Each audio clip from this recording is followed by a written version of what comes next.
السلام علیکم ورحمۃ اللہ۔ آج آپ کو میں مہمان نوازی کے متعلق ہمارے نبی حضرت محمد صلی اللہ علیہ وآلہ وسلم کی دو حدیث سناؤں گا۔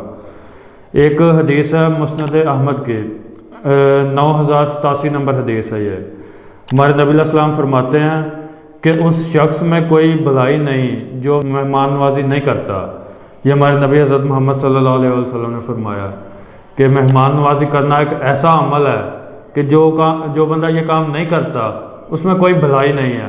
یہ ہمارے نبی کے فرمان کے مطابق ہے۔ تو اس حدیث سے ہمیں پتہ چلتا ہے کہ مہمان نوازی کرنا کتنا ضروری ہے، کہ ہم مسلمان ہونے کے طور پہ اگر مہمان نواز نہیں ہیں تو ہمیں اس کی فکر کرنی چاہیے کہ اگر ہم کسی کی مہمان نوازی نہیں کر سکتے اور اگر ہمیں اچھا نہیں لگتا کسی کی مہمان نوازی کرنا تو یہ ہمارے لیے فکر کرنے والی بات ہے۔ تو یہ تو اس حدیث میں ہو گئی مہمان نوازی کی اہمیت۔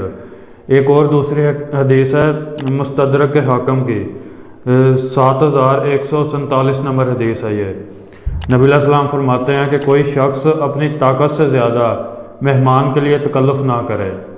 کہ اب اس حدیث میں نبی علیہ السلام نے فرمایا کہ کوئی بھی بندہ اپنی طاقت سے زیادہ تکلف نہ کرے، یعنی کہ جو پہلے حدیث میں بتایا تھا کہ ضروری ہے جو بندہ مہمان نوازی نہیں کرتا اس میں کوئی بھلائی نہیں ہے، لیکن اب اس حدیث میں بتا دیا کہ اپنی طاقت سے زیادہ تکلف نہ کرے کوئی بھی شخص مہمان نوازی کرنے میں۔ تو اس طرح سے دونوں چیزوں کو بیلنس کر دیا گیا ہے۔ یہی ہمارے دین کا حسن ہے کہ ساتھ آسانی بھی دی جاتی ہے، ساتھ ہی بتایا جاتا ہے کہ اگر آپ کے پاس طاقت نہیں ہے تو آپ کو ضروری نہیں ہے کہ آپ تکلف کریں، حد سے زیادہ خود کو تکلیف میں ڈالیں، یعنی کہ ایسا کرنا بھی نہیں ٹھیک ہے۔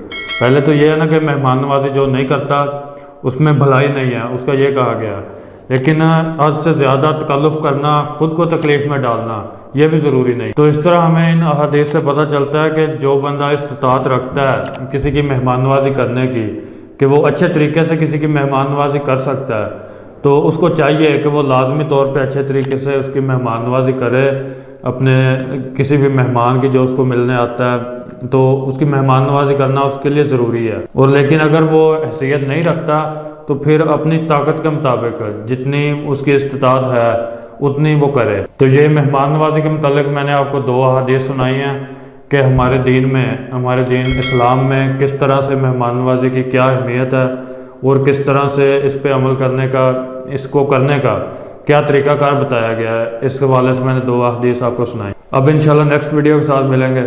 السلام علیکم ورحمۃ اللہ۔